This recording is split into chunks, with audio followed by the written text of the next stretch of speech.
Bonjour à tous, c'est un réel plaisir de vous retrouver en si grand nombre aujourd'hui pour qu'on puisse parler ensemble du pilotage de transformation. Je me retrouve aussi ici aujourd'hui, non pas seule, mais avec mon collègue Philippe Carpentier. Bonjour. Bonjour. Philippe a, entre autres, accompagné plusieurs organisations dans leur réflexion et puis dans la mise en place de bureaux de transformation, notre sujet du jour, ainsi que notre invité spécial qui va se joindre à nous, M. Valérie-Antoine Plancade. Donc, sur ce, Philippe, à toi la parole. Merci. L'idée, c'est d'amener du support technique pointu, que ce soit de l'expertise complémentaire, comme on voit au point 6, que ce soit des genres d'amélioration continue de selon la nature de la transformation, de numérique, des gens de TI pour venir soutenir les équipes terrain. Et donc, à ce moment-là, le bureau de transfo devient un contributeur. Du côté gauche, il est plus en mode pilotage, supervision pure, il devient un contributeur. Puis au niveau des volets 7 et 8, bien là, on bénéficie de l'expertise, puis on se force à voir, dans le fond, qu'est-ce qui marche bien chez nous dans des programmes de transfo, puis comment on peut les pérenniser puis les intégrer dans nos façons de faire.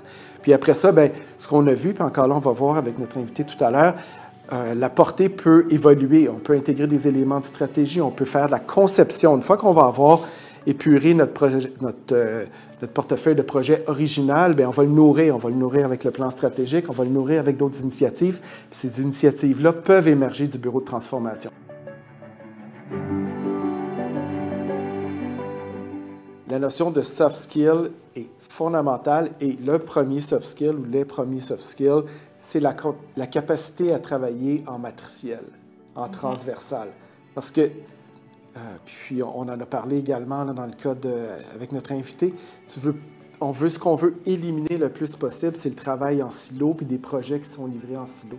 Donc, être capable de passer d'un projet à l'autre, d'une équipe projet à l'autre, puis de faire de l'alignement, puis de donner du sens à ces différents projets-là, d'être capable d'aller influencer les équipes, mais aussi leurs gestionnaires, puis les dirigeants. Il y a un travail terrain, c'est ce qu'on constate, puis ce travail terrain-là, il est fondamental. C'est cette capacité à dépasser leurs fonctions, c'est-à-dire, si moi je suis responsable marketing ou de telle ligne d'affaires, bien, il faut que je sois capable d'expliquer et de porter auprès de mes équipes la transformation dans son ensemble et non pas uniquement pour nous. Et ça, pour moi, c'est un des critères ou une des caractéristiques premières, c'est d'être capable de voir plus grand puis de porter plus grand que sa fonction. Les compétences clés, c'est d'avoir une vision et d'être capable de faire en sorte de porter la mise en œuvre de cette transformation. Ça veut dire à la fois des qualités de gestionnaire de programme, ça c'est important, donc une certaine capacité à avoir de la synthèse, avoir un esprit de synthèse, à avoir de la rigueur, et puis ce qui est également hyper important, c'est des capacités humaines, des relations humaines.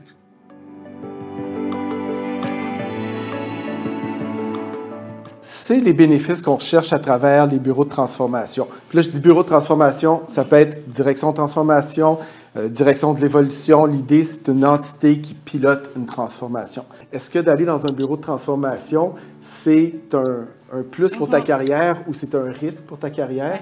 Bien, effectivement, il faut choisir les gens qui ont ces capacités-là d'influence parce que ça peut être effectivement un levier pour ta carrière parce que tu vas avoir une vue vraiment transversale à travers l'organisation. Tu vas avoir bonne compréhension des éléments business, bonne compréhension des grands secteurs, bonne compréhension des métiers. Et donc, c'est un levier très puissant. Mettre les énergies nécessaires à se transformer. Puis je vais faire ici l'analogie que je fais très souvent avec le corps humain ou avec les évolutions qu'une personne veut faire. Dans le fond, pour changer, pour se transformer, ça prend une intention, ça prend un désir, ça prend un contexte, ça prend de la volonté, ça prend un cadre. Mais c'est la même chose pour les organisations.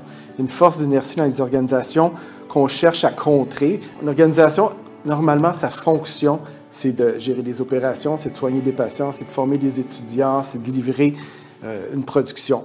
Pour se transformer, ça prend autre chose. Ça prend un sens, ça prend la concentration d'expertise, ça prend un rythme que l'organisation doit adopter pour se transformer, puis ça prend une équipe ou un groupe pour garder le cap, pour amener l'organisation à concentrer ses efforts puis à exécuter la transformation.